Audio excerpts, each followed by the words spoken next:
नमस्कार, आदाब। आज के इस प्रोग्राम में हम बात करेंगे, जो इज़राइल ने धमकी दी है कि वो ईरान के ऊपर जल्दी ही बहुत ज़बरदस्त अटैक करेगा। किस तरीके से करेगा, क्या उसके ऑब्जेक्टिव होंगे, उसके बारे में बात करें। दूसरी बात ये है कि मेरी आँख का ऑपरेशन हुआ था, कैटरैक्ट का, जिसकी वजह से मैं कई दिन से प्रोग्राम नहीं दे पाया। ये चश्मा भी उन्हीं लोगों ने दिया है कुछ दिन के लिए। एनीवे, शुरू करते हैं हम अपना प्रोग्राम। इज़राइल का ने कहा है कि वो अ, मैसिव अटैक करने का, ज़बरदस्त तरीके से ईरान के ऊपर अटैक करेगा। और ये जो है उसका जो अटैक होगा, उसने कहा है कि वो ईरान का जो मिलिट्री एसेट्स हैं और इकोनॉमिक एसेट हैं, और तीसरा जो है उनका इंफ्रास्ट्रक्चर सबको ध्वस्त कर देगा। यानी मिलिट्री एसेट से उसके मुराद ये है कि सेना को डिग्रेड करना, यानी उनके रिवोल्यूशनरी गार्ड जो है उनको और सेना जो है दोनों को। और दूसरी चीज ये है कि जो सैन्य ठिकाने हैं अमेरिका ईरान के, उनके ऊपर अटैक करना, या वो कारखाने जिनके जहाँ पे ये अपने वेपन सिस्टम, ड्रोन और मिसाइल इस तरह की चीजें बनाते हैं, उनको ध्वस्त करना। और इसके बारे में भी उन्हीं ने बार बार कहा है कि वो न्यूक्लियर एसिड को भी छू सकते हैं, न्यूक्लियर के ऊपर अटैक भी कर सकते हैं। और इकोनॉमिक एसिड से उनका मतलब ये है कि पावर प्लांट्स, बिजली जिससे बनती है ऊर्जा, फिर उसके अलावा जो उनके पोर्ट, एयरपोर्ट्स और कारखाने जहाँ पे सिविलियन यूज का सामान बनता है, जहाँ पे उनकी कार मैन्युफैक्चर होती हैं, और भी बहुत सी फैक्ट्रीज हैं। उनकी पॉलिसी, ईरान की पॉलिसी सेल्फ रिलायंस की है, तो वो बहुत सी चीजें अब बनाने लगे हैं स्वयं। तो वो उन सबको उन्हीं ने कहा कि ध्वस्त करेंगे। और ये भी कहा है कि वो सबसे इम्पोर्टेंट जो है इसमें, उन कहा है कि तेल की इंस्टॉलेशन, यानी तेल की रिफाइनरीज, तेल यहाँ से निकलता है, उन सब एरियाज के ऊपर, उन सब ठिकानों पे उनकी बॉम्बिंग करना। हालांकि अमेरिका ने ये कहा है कि आप न्यूक्लियर जो उनके ठिकाने हैं उसके ऊपर अटैक न कीजिए, इसलिए कि अगर उस पर अटैक होगा तो रेडिएशन फैलेगा, और ईरान के चारों तरफ उनके ट्रुप्स हैं, या वो देश हैं जो अमेरिका से जिनके बहुत अच्छे संबंध हैं, जिनको अमेरिका अपनी सिक्योरिटी भी प्रदान करता है, सुरक्षा भी देता है। जैसे सऊदी अरबिया है, यूएई है, कतर है, बहरीन है। मतलब वहां भी जा सकता है ये रेडिएशन। और वो यहाँ पे अमेरिकन ट्रूप्स भी उनके मौजूद हैं, समुंदर के अंदर भी हैं उनके ट्रूप्स, जो कि नेवल शिप्स वगैरह जो उनके हैं बड़े बड़े। तो निर्मल ऑयल इंस्टॉलेशन को इसलिए मना किया है,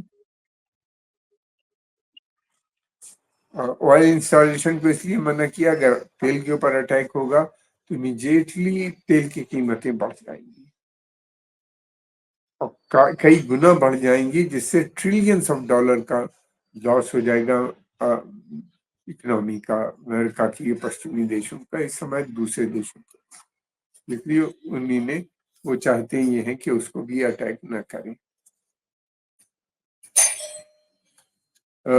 ये दोनों चीजों के लिए उन्हीं ने मना किया है।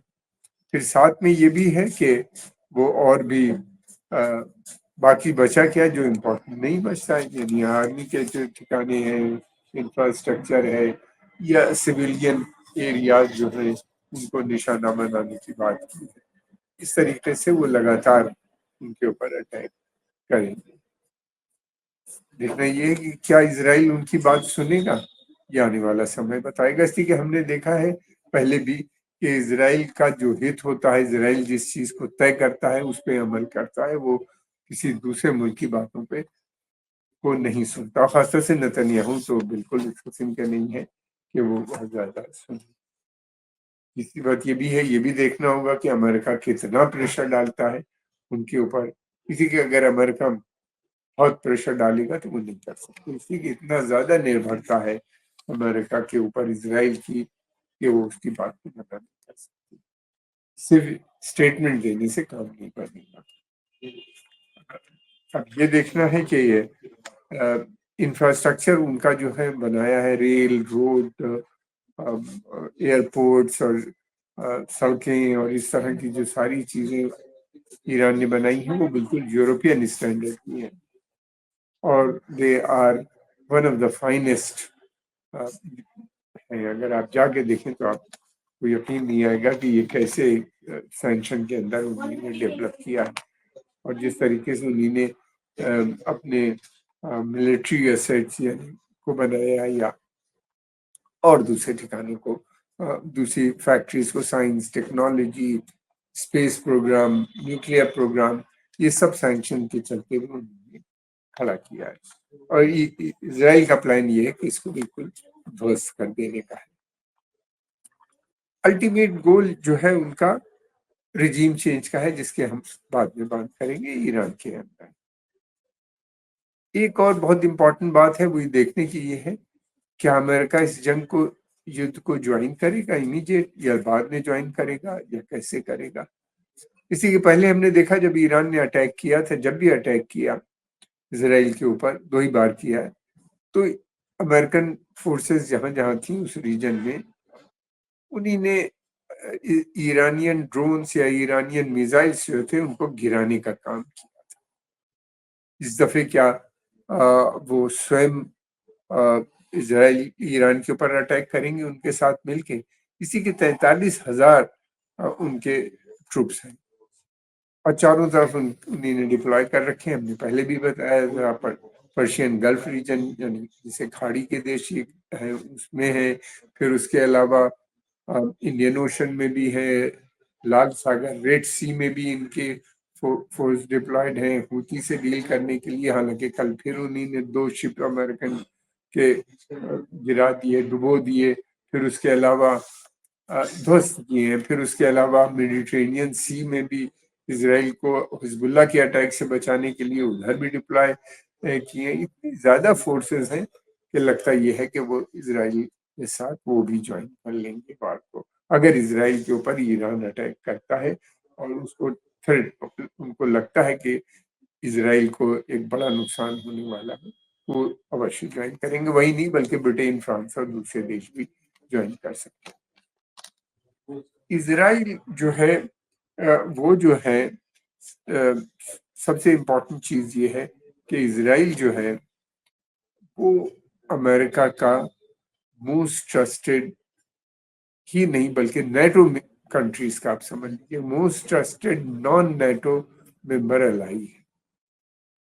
तो इस वजह से उसकी बड़ी स्पेशल पोजीशन है नेटो के अंदर। नेटो के अंदर यूरोप के बहुत से देश हैं, पश्चिमी यूरोप के, और साथ में वो भी है, अमेरिका भी उसका लीडर है, उसका सबसे बड़ी सेना उसी की है। उसके बाद ब्रिटेन की है, फिर उसके बाद टर्की की सेना बहुत बड़ी है नेटो के। तो इस वजह से ये बहुत इंपॉर्टेंट हो जाता है और सबसे बड़ा कारण ये है कि ये जो है फोर्सेस जो है या कंट्रीज, आप समझ लीजिए, इन देशों के जो हित हैं इस क्षेत्र में उनको वो इसराइल ही प्रोटेक्ट करता है। गौरतलब बात यह है कि ये देश जितने भी हैं, चाहे सऊदी अरेबिया हो, यूएई, कतर, बहरीन और उसके अलावा दूसरे भी देश हो, इजिप्ट हो या जॉर्डन हो या फिर सीरिया हो, इराक हो, ईरान हो, फिर उधर सूडान हो और बहुत से देश। ये इतना ज्यादा यहाँ पे तेल, गैस, मिनरल्स पाए जाते हैं। ये कुछ जगह स्ट्रेटेजिकली बहुत लोकेटेड हैं। कुछ ऐसे मुल्क हैं जिनके बॉर्डर इसराइल से मिलते हैं, जैसे लेबनान, और वो हो जाता है सीरिया, तेल भी है वहां पे। तो इस वजह से बहुत इंपॉर्टेंट हो जाता है अमेरिका के लिए और इसराइल के लिए भी। इसराइल का जो होता है वो हमेशा हित जो होता है, अमेरिका का बेसिक हित जो है कि तेल की सप्लाई लगातार बननी चाहिए अमेरिका के लिए और पश्चिमी देश जाते रहना चाहिए, और तेल की जो कीमत है वो अमेरिका को तय करनी चाहिए। हालांकि पिछले कुछ दिनों से अमेरिका नहीं कर पा रहा, इससे अमेरिका बहुत नाराज है, क्योंकि सऊदी अरेबिया में एक मेजर शिफ्ट हमको नजर आता है। तो वो इनकी जो बेसिक पॉलिसी है उसको ईरान सपोर्ट करता है। जो भी कंट्री अमेरिका के खिलाफ, अमेरिकन पॉलिसी के खिलाफ बात करती है, उसके ऊपर अमेरिका सैंक्शन लगा देता है, ईरान भी उसको अपना दुश्मन डिक्लेयर कर देती है। ईरान 2000 किलोमीटर दूर है, लेकिन इसराइल का दुश्मन बन गया, क्योंकि वो हमास को सपोर्ट करने लगा था और इसराइल के खिलाफ था। इस वजह से एक काफी ये लोग सपोर्ट, इसराइल बहुत इंपॉर्टेंट रोल प्ले करता है अमेरिकन फॉरेन पॉलिसी में, और खासतौर से इस क्षेत्र में। इस वजह से इसराइल की बहुत इंपॉर्टेंट, और इसी कारणवश अमेरिका उसको बनाया भी अंग्रेजों ने इसीलिए था कि अगर इस क्षेत्र को इसराइल की मदद से वो कंट्रोल करते थे। अब देखना यह है कि कितने हद तक जाते हैं। फिर उसके बाद ये भी है, इसराइल उनसे, उन देशों के साथ कन्फ्रंट करने लगता है। दूसरी पॉलिसी ये है अमेरिका की, इसराइल की, दोनों की है कि इस क्षेत्र में कोई भी देश न्यूक्लियर वेपन नहीं बना सकता। इराक ने कोशिश की उस इराक में, उसको इसराइल के प्लेन ने जाके गिरा दिया। सीरिया ने कोशिश शुरू ही की थी कि सीरिया में उसको इसराइलियों ने ध्वस्त कर दिया। कर्नल गद्दाफी ने कोशिश की थी बनाने की, उनके यहाँ भी कर दी। मगर ईरान एक ऐसा देश है जिसको वो नहीं रोक पा रहे। उसका कारण ये है कि उन्हीं ने जो अपने न्यूक्लियर इंस्टॉलेशन हैं, जहाँ पे ये न्यूक्लियर काम करता है, बहुत डीप, 70 फीट 80 फीट डीप नीचे जमीन के अंदर उन्हीं ने बना रखे। इस वजह से उनको दिक्कत होती है वहां तक पहुंचने में। तो ये, लेकिन अब की उन्हीं ने कहा है कि उनके पास बस्टर बंकर बॉम्ब हैं जो जमीन के अंदर जाके फटते हैं, उनका इस्तेमाल करेंगे, और अलग अलग तरीके से करेंगे। बहुत सी ऐसी जगहें हैं जहाँ पे इसराइल ने, ईरान ने न्यूक्लियर इंस्टॉलेशन बनाए, इनको पता भी नहीं है। ये लोगों का, बहुत सी इंटेलिजेंस एजेंसीज का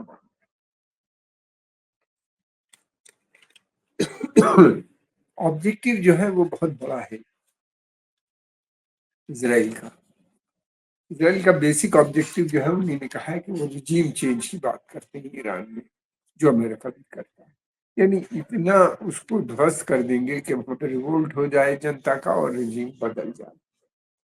जनता जनता से स्वयं प्रधानमंत्री बेंजामिन नेतन्याहू ने अपील भी की है कि जल्दी ही हम तुमको आजाद करा देंगे, इस रिजीम से तरक्की होगी, फॉरेन इन्वेस्टमेंट आएगा, और बहुत सी ख्वाब भी दिखाए, और उम्मीद करते हैं कि वो लोग भी इनका साथ देंगे। क्या ऐसा होगा, ये समय बताएगा। इसलिए कि ईरान के अंदर नेशनलिज्म बहुत डीप रूटेड है। हमने देखा है जब भी किसी ने अटैक किया है, सारे ईरानी मिल जाते हैं, वो भी जुड़ जाते हैं जो उसके खिलाफ हो। एक चीज और भी है, फिर ये भी है कि वो जो है सीरिया में भी रिजीम चेंज की बात करते हैं। देखिए, इनका मानना ये है, अमेरिकन का और इसराइली का भी, कि अगर ईरान में रिजीम चेंज होती है तो बहुत आसानी से फिर सीरिया की रिजीम बदल दी जाएगी। और सीरिया की अगर रिजीम बनती है, जहाँ के ऊपर रशिया का बहुत बड़ा इंटरेस्ट है, रशिया की वहाँ के ऊपर नेवल प्रेजेंस है, बेस है, जहाँ से वो मेडिटेरेनियन को कंट्रोल करते हैं, तो मतलब रशिया भी बाहर हो जाएगा, वहां से जाना पड़ जाएगा अगर प्रो अमेरिकन गवर्नमेंट आती है वहां से। क्या रशिया इस बात को बर्दाश्त करेगा? और हालांकि सीरिया की बहुत बुरी हालत है, वहाँ के ऊपर, वहाँ की जो सेना है वो बहुत कमजोर हो चुकी है। 2011 से वहाँ पे लड़ाई चल रही है, सिविल वॉर हो रही है, जिसको कि अमेरिकन ने भी सपोर्ट किया, अरब देशों ने भी सपोर्ट किया है सीरिया को कमजोर करने के लिए। सीरिया उन देशों में से था जो इसराइल के पूरी तरीके से खिलाफ।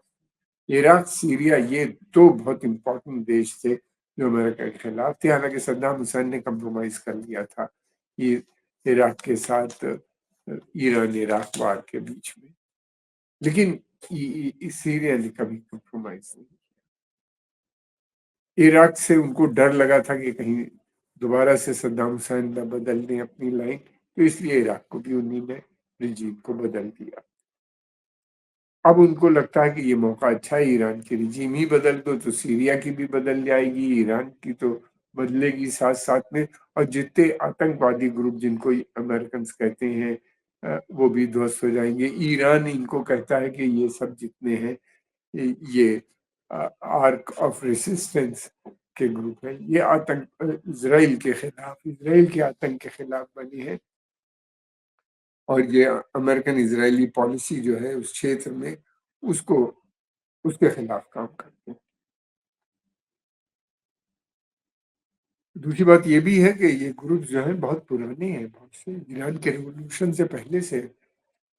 अगर ईरान की मदद नहीं भी मिलेगी तो मैं नहीं समझता कि इनको सेट बैक होगा, लेकिन इनको खत्म करना आसान नहीं होगा। हूती हो या हिजबुल्लाह हो या दूसरे से, कि एक तो ईरान ने इनको काफी टेक्नोलॉजी दे दी है, स्वयं काफी सक्षम हो गए हैं, ड्रोन्स और मिसाइल बनाते रहेंगे, यूज करते रहेंगे और लड़ते भी रहेंगे, और इसलिए कि ये कभी नहीं एक्सेप्ट करेंगे अमेरिकन डोमिनेशन या इजरायली डोमिनेशन उस क्षेत्र में। दूसरा, अमेरिका का जो इसराइल का बेसिकली प्लान जो है वो ये है कि न्यू मिडिल ईस्ट ऑर्डर को इस्टेब्लिश करना होगा। ये ऑर्डर वो है, इसके अंदर प्लान ये है अमेरिका का कि अमेरिकन अपने फोर्सेस को वहां से विड्रॉ करेगी, हटाएगी, और उसकी जगह पे वो इजरायली ट्रूप्स आएंगे, इन खासतौर से Saudi Arabia, UAE, Qatar, Bahrain में, इस ऑयल जहाँ पे तेल के बड़े भंडार पाए जाते हैं उनको वो प्रोटेक्ट करेंगे, और जैसे पहले अमेरिका कर रहा था अब उसकी जगह पे और अमेरिकन ट्रूप्स को वो ले जाएंगे ताइवान और साउथ चाइना सी में चाइना के खिलाफ इस्तेमाल करने का,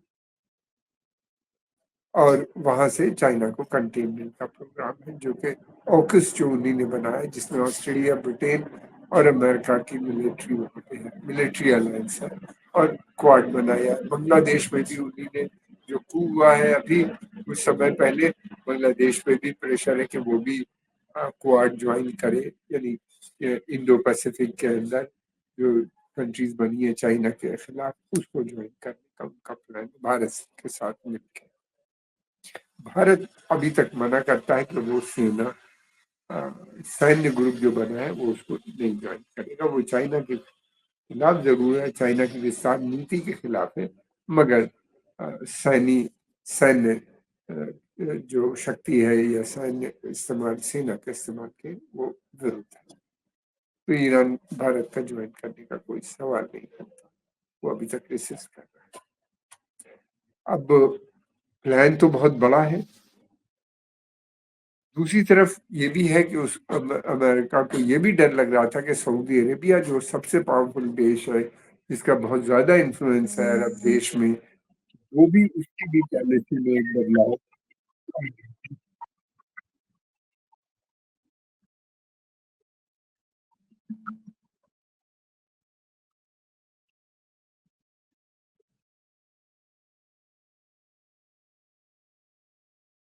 में एक बड़ा बदलाव आ रहा था। सऊदी अरेबिया जो था वो अम, ने कहा था कि अब वो इंडिपेंडेंट फॉरेन पॉलिसी पर ज्वाइन करेगा। सऊदी अरेबिया बात कर रहा था कि वो अब जो है वो ब्रिक्स का मेंबर बनेगा। सऊदी अरेबिया बात कर रहा था कि तेल जो है लोकल करेंसीज में ट्रेड करेगा, यानी डॉलर में नहीं करेगा। ये इस तरह की बहुत सी बातें थी। ईरान से उसने अच्छे संबंध बनाना शुरू कर दिए थे, जो अमेरिका को मंजूर नहीं। उनको लगता है कि इस वार के साथ साथ सऊदी अरेबिया को भी मैसेज है कि अब आप ये नहीं कर सकते, प्रेशर तो पहले से बना हुआ है। और नया डिफेंस पैक्ट की बात कर रहे हैं जिसके अंदर सऊदी अरेबिया को बहुत ज्यादा मिलने वाला है। पूरी तरीके से डिपेंडेंट हो जाएंगे अमेरिका के ऊपर अगर सऊदी अरेबिया उस पर हस्ताक्षर करता है। इसकी ये एक बड़ा लंबा प्लान है अमेरिकन का। इसके साथ साथ ये भी, इस वार के साथ अगर ईरान के साथ मतलब गिरता है तो फिर उसके बाद सऊदी अरेबिया, यूएई और ईरान बिल्कुल कमजोर हो जाएंगे। फिर उस ब्रिक्स की मेंबरशिप में नहीं रहेगा, ईरान बाहर हो जाएगा अगर रिजीम चेंज होती है। फिर उसके अलावा ये भी है कि रशिया वहाँ पे जंग में फंसा हुआ है। यूक्रेन की चाइना जो है वो, उसको अमेरिकन का प्लान है कि साउथ चाइना सी में घेरने का। तो बचेगा कौन अब ब्रिक्स के अंदर? जो कि एक नया फोर्स इमर्ज हो रहा था, जिसमें ये तय हो रहा था कि वो लोकल करेंसीज में ट्रेड होगा, और फिर आपस में वो एक नया बैंक बना रहे थे जिसमें ग्लोबल साउथ के डेवलपमेंट की बात हो रही थी आपस में। और रशिया एक, चाइना एक बड़ा रोल, इंडिया के साथ एक बड़ा रोल प्ले करने जा रहे थे। वो भी साथ में निपट जाएगा इस युद्ध के साथ। बहुत बड़ा इनका ऑब्जेक्टिव है, जिसको आज तक, जिसमें उसकी भी जीत नहीं हुई, चाहे वियतनाम वार हो, लाओस, कंबोडिया हो, या अफगानिस्तान में 22 साल ये लड़े तालिबान से, उन्हीं के हाथ में सत्ता छोड़ के आए, जिसके कारण बस पूरे क्षेत्र को एक बड़ा परेशानी में डाल दिया। फिर उसके अलावा इराक में को बिल्कुल ध्वस्त कर दिया, प्री इंडस्ट्रियल एज में पहुंचा दिया। ये प्रेसिडेंट जॉर्ज बुश ने अनाउंस किया था इराक के लिए। लेकिन वहां पे प्रो अमेरिकन गवर्नमेंट नहीं बना पाए। ईरान का फायदा हो गया है, प्रो ईरान गवर्नमेंट बन गई। सीरिया में अभी तक रिजीम नहीं चेंज कर पाए, तो ईरान काफी स्ट्रांग नजर आता है। ये नहीं लगता कि ये रिजीम को गिरा पाएंगे। तो ईरान में नेशनलिज्म भी काफी देखना ये है कि ईरान का रिस्पॉन्स कैसा है। ईरान के पास बहुत पीजीएम से प्रिसिशन गाइडेड मिसाइल्स हैं, और उसके साथ जो मिलिटेंट ग्रुप्स हैं, चाहे हिजबुल्ला हो, हमास हो, हूती हो, शिया मलेशिया इराक के हों, या सीरिया की मलेशिया हो, ये इनसे लड़ना बड़ा मुश्किल काम होता है मिलिटेंट ग्रुप्स के साथ। ये लगातार ये भी स्ट्राइक करेंगी, और देखना यह है कि कितनी क्षति ये लोग इसराइल को पहुंचाने में कामयाब होते हैं। इस पे हम आइंदा बात करेंगे। हम आपके आभारी हैं, आपने समय निकाल के देखा। अगर आपको पसंद आए तो इसको लाइक कीजिए, सब्सक्राइब कीजिए, और आगे अपने मित्रों और मिलने वालों में भी भेजिए। धन्यवाद।